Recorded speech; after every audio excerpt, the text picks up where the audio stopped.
Yeah, so in this sassy IIP zone, I thought of making a meme. What if Indian philosophies were like strategies in a game? It kind of blew up on the internet. A lot of you also asked me to make a detailed video about it. So this is that video.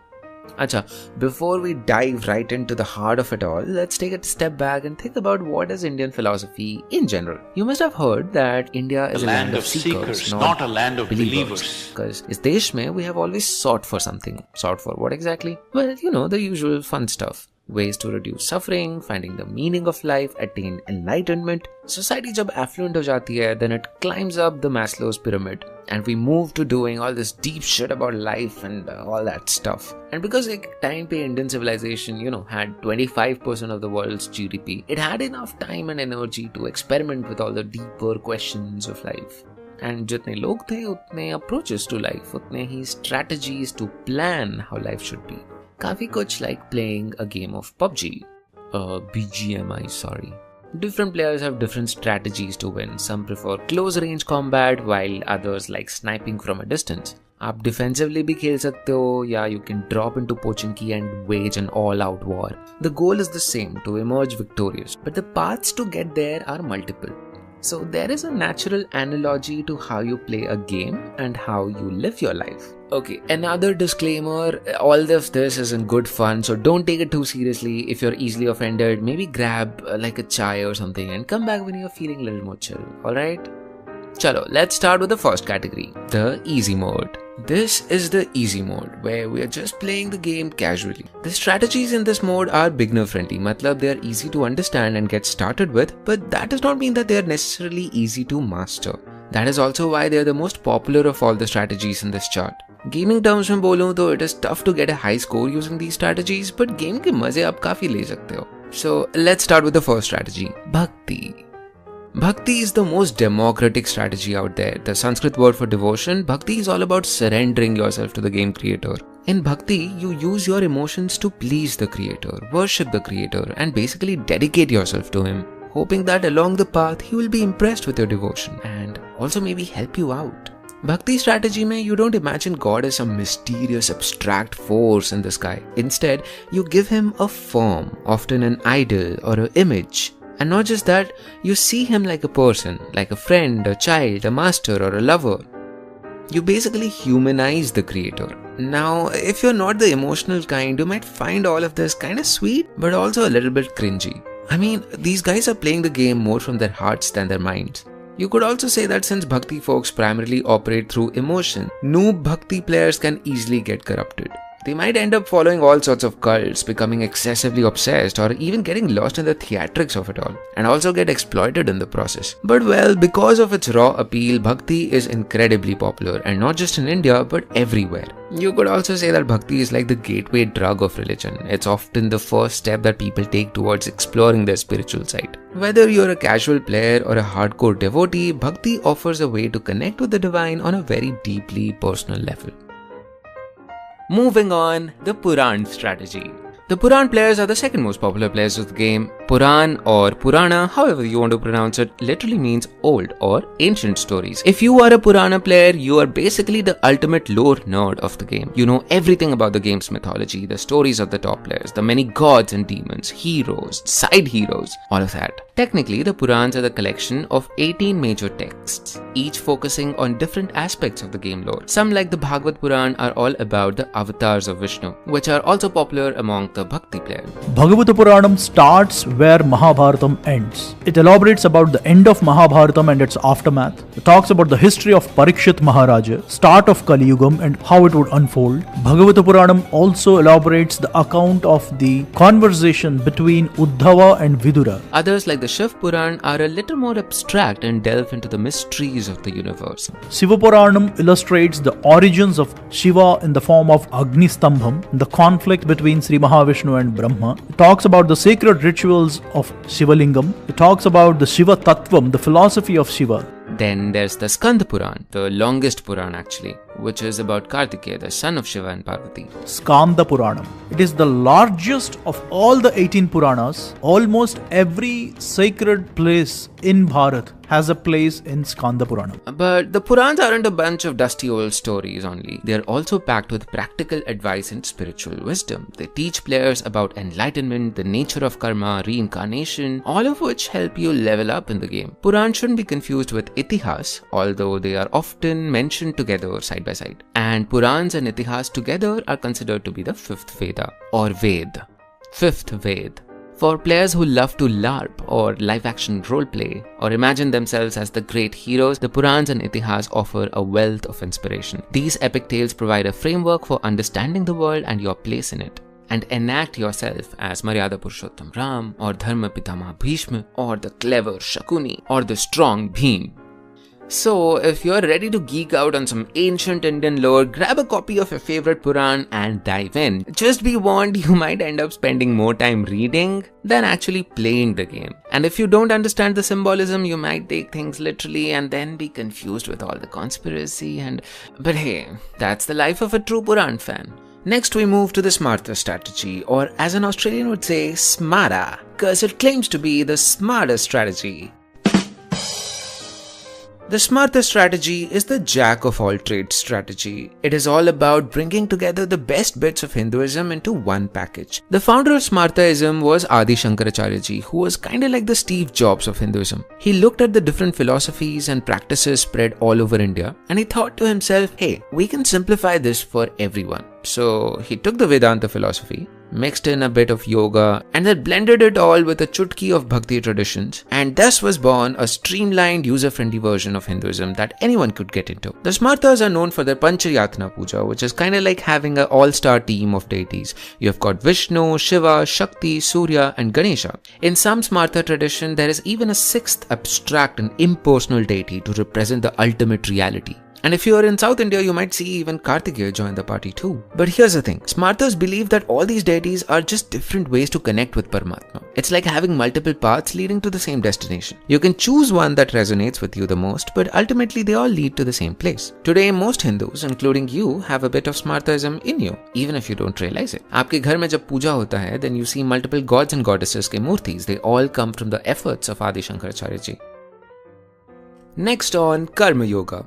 Karma yogis are the unsung heroes of the spiritual world. They are like the best supporting actors who sadly never get an award for it. Karma yoga is all about doing your duty without making a fuss about it or without expecting any kind of rewards. It's the ultimate just do it mentality. As we all know, in the Bhagavad Gita, Krishna famously tells Arjun, Yo, Parth, you've got a job to do, my man.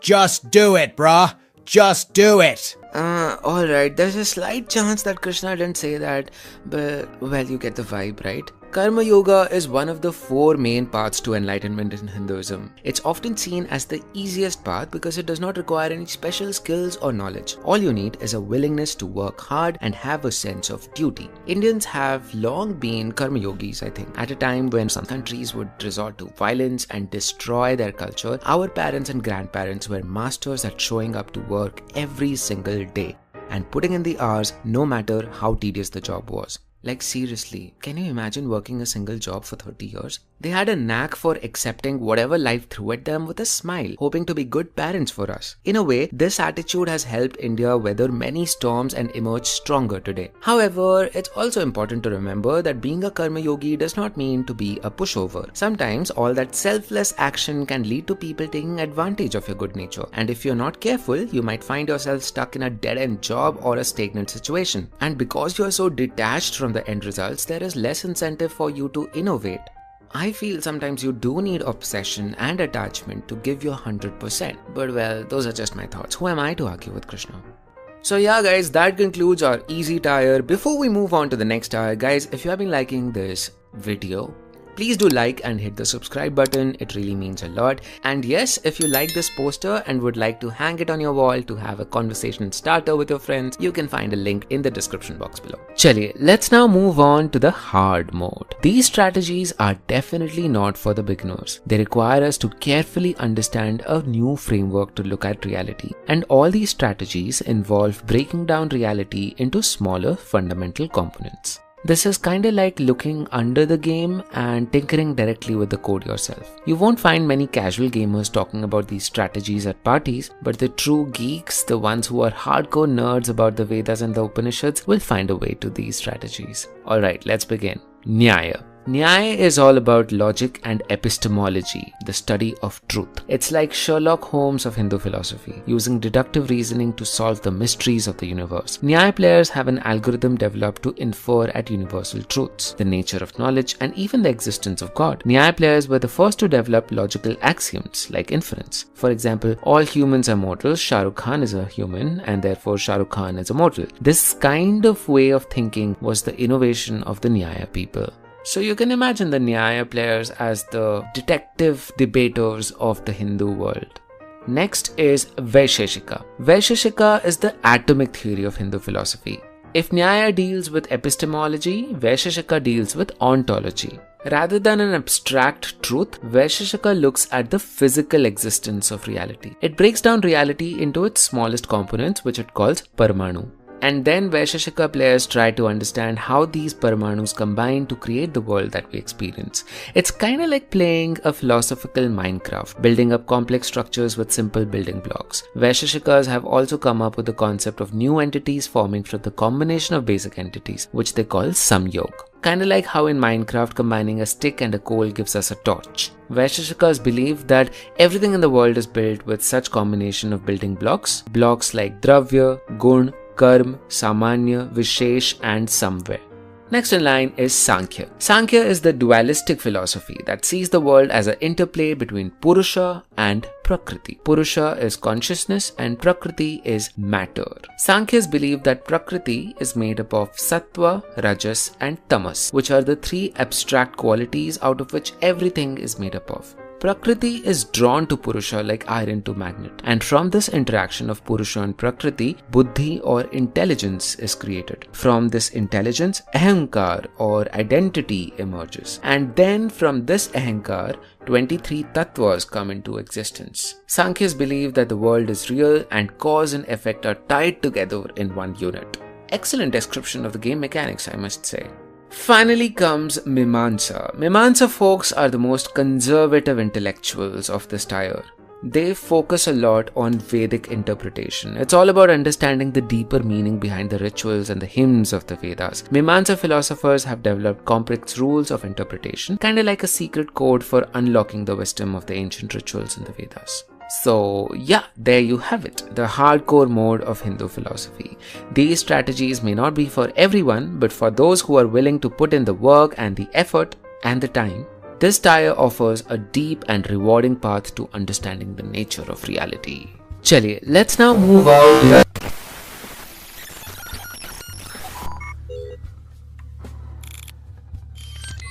Welcome to the hacker mode. Look who decided to venture into the dark underbelly of Indian philosophy, the hacker mode. The place where the rules are bent, the boundaries are blurred, and the mind is pushed to the end limits. If you thought the hard mode was intense, you haven't seen anything at all, my dear friend. Let's start, shall we? Buddhism. Once upon a time in the game of life, there was a player named Siddhartha Gautam. He was born into a wealthy family and all his abilities were maxed out. But as he leveled up and explored the world more, he realized that the whole game is rigged. No matter how many points he scored or how many enemies he defeated or how many treasures he acquired, the feeling of winning was always temporary. But the pain of losing again and again, that suffering Siddhartha realized was the only constant. Siddhartha, or as he would be later called the Buddha, had a revelation. The root of all suffering, he realized, was attachment. The desire to win, to conquer, to possess. These were the chains that bound players to the cycle of playing again and again and again, and thereby suffering again and again and again. The only way to break free from this was to let go of the game entirely. And so, the Buddha quit the main quest. He abandoned his clan, his wealth and his status and set out on a new path. Instead of competing for high scores and rare loot, he found happiness in the simple things of life. Chilling out in the scenery, driving a car around, all the peace stuff we know Buddhism for, right? Here is where it gets trippy. According to Buddhism, there is no player, there is no true self. There is no Atma, there is no soul. Instead, the whole game is a set of predefined scenarios like nodes in a cosmic network. Our identities, our memories, our sense of being, all of these are illusions, projections of the mind that are already predefined. So you see, Buddhism isn't just about finding inner peace, it's about confronting the void. That void that exists in the heart of existence. That void that exists everywhere. Jainism. Jainism takes a unique approach to the game of life. They believe that the simple act of existence causes violence. Every time we breathe, we walk, we talk, we eat, we kill millions of creatures. This violence is ingrained in the game. This is what causes suffering. Jains, however, don't just quit in the face of suffering.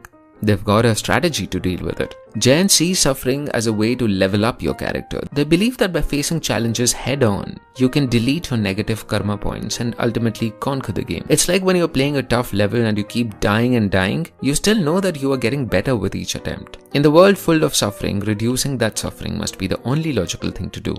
Maybe this is the reason why Jain players do so well in the business world. They are not afraid from working hard. And simultaneously, they don't get attached so much to their wealth. No wonder we have folks like this Gujarati couple who gave away 200 crores of their life earnings. So, in a game where suffering is built in, where being aggressive is not just accepted but also appreciated, the Jain strategy of embracing suffering is a hack of its own kind. Charvaks. The Charvaks, the ultimate rebels of ancient India. These guys made the Jains look like hardcore devotees in comparison. Charvaks are all about that seeing is believing life. If they can't see it, they ain't buying it. So much so that instead of the Panchabhut, fire, water, earth, wind and sky, they just believe in 4. Cause they're like, what even is sky? Can you touch it? Can you feel it? What even is it? The Charvaks are also master hedonists. They don't believe that life is full of suffering. In fact, they think life is full of enjoyment. So much so that a famous Charvak quote can actually be seen somewhere in a bar in Kanpur. Pitva pitva punah pitva yavat patati bhutale utthaya cha punah pitva punarjanmana vidyate. Drink, drink, again drink. Drink till you fall down. And after you get up, drink again. Cause there's no next life, my bro. There's another one. Yavat jivet sukham jivet. Ranam krutva ghritam pibet. As long as you live, live happily. Drink ghee, even if you have to borrow money. That's a hardcore application of Zindagi Na Milegi Dobara. Charvaks, unsurprisingly, don't believe in karma, punarjanm, or any kind of afterlife. They think that life is all we got, and we have to make the best of it. They're like the players who don't care about their score or leaderboard rankings, they just want to enjoy the game while it lasts. And that's a segue to the ultimate realists of the game, the Ajivikas. Imagine playing a fun video game. You have played it for days, applying your brain, your mind, your energy. You're about to be the best player in this game. You feel like you have achieved something. And then, your eyes move towards the joystick you're holding. You see that its wire is hanging, disconnected from the game console. It turns out that the game has been in the autoplay mode all along. All that feeling like you are a player who is winning at this game was all an illusion. Welcome to the Ajivika view of the world. In this strategy, your choices don't matter. Your stats, your skills, your moral decisions, they are all predetermined by the game developer. The very moment the Big Bang happened, everything you have done, everything you're doing and will do was all predetermined. Some modern day thinkers like Elon Musk have suggested that we might be living in a simulation. But hey, if everything's decided, maybe there's a weird sense of comfort in that, isn't it? If all your victories, achievements, success was not caused by you, that also means that all this suffering, pain, and failure was also not because of you. There's no need to take blame on yourself. It's not like you have a choice, do you?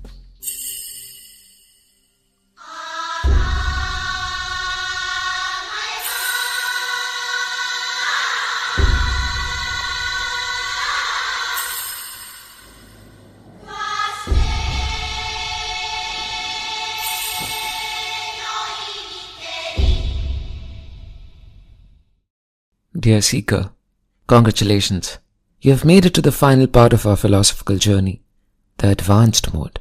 Here on we move into the domains that defy simple explanations. Concepts that are so vast and profound that entire libraries could hardly do them justice, let alone this video. Brace yourselves, dear seekers, for the ideas we are about to explore now will challenge your perceptions of reality, consciousness, and the very nature of existence itself. Let's start off with Advaita Vedanta. It won't be an overstatement to claim that Advaita Vedanta is probably the finest philosophy that has evolved from Hinduism. Everything converges here. Centuries and centuries of dhyan, research, logic, all merged into one fabric, Advaita Vedanta. Advaita is a realization that you, the player, are not separate from the game itself. You are the game. You are both the creator and the creation. You, my dear friend, are just the universe pretending to be whoever you are. Advaita Vedanta teaches us that the boundaries between the self and the non-self is just an illusion. In reality, there is only one player, one game, one consciousness, experiencing itself throughout infinite forms and scenarios. Birth and death, joy and sorrow, success and failure, all of these are just different levels in the great grand game. Advaita compels us to realize that the other players are not somehow our competitors who might be competing for limited resources. Advaita tells us that they are all extensions of the same infinite creativity. The vibration that vibrates in me is also the vibration that vibrates in you. And you is me and me is you. This is the ultimate message of Advaita Vedanta. You are not a disconnected fragment, a lost lonely soul. You are literally the universe.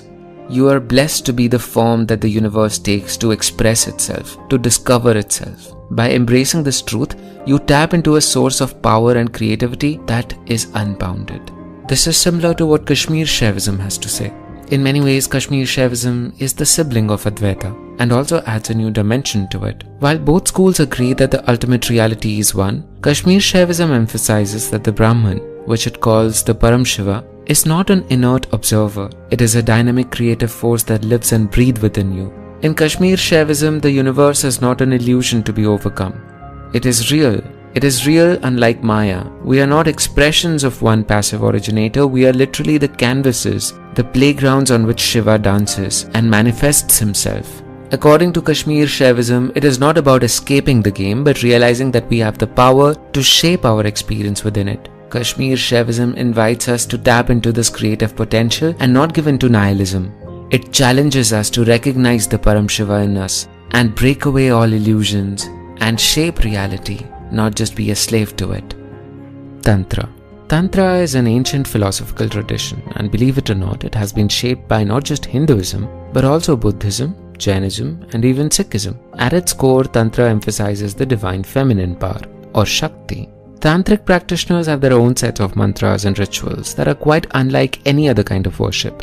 Some believe that these practices, including the use of yantras, meaning sacred diagrams, and mantras or sacred sounds, can be used to mold reality itself. The idea is that by tapping into the fundamental energies of the universe, you can alter the fabric of existence. Certain tantric rituals also use unconventional or taboo substances, such as alcohol or even blood.